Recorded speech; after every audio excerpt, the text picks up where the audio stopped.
Those are each session though. Okay, you guys, I know you guys were wondering, how do you go buy, where did you go buy the chicken food? It's downtown Stockton.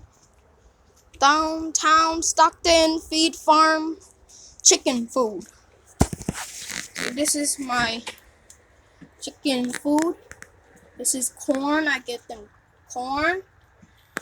And then kanaga kaiken fowl. Kaiken fowl.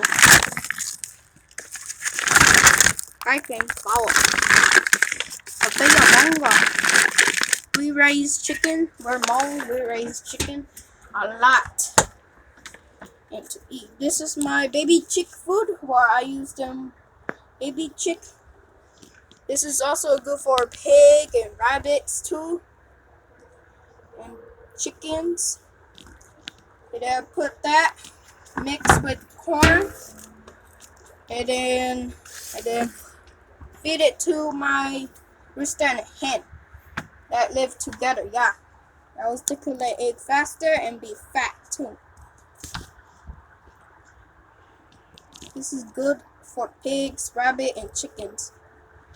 And this is my baby chicken food. You call it brown food. What's that? This is corn. Yep, this is corn. Okay. On channel. Subscribe. And put thumbs up if you like it.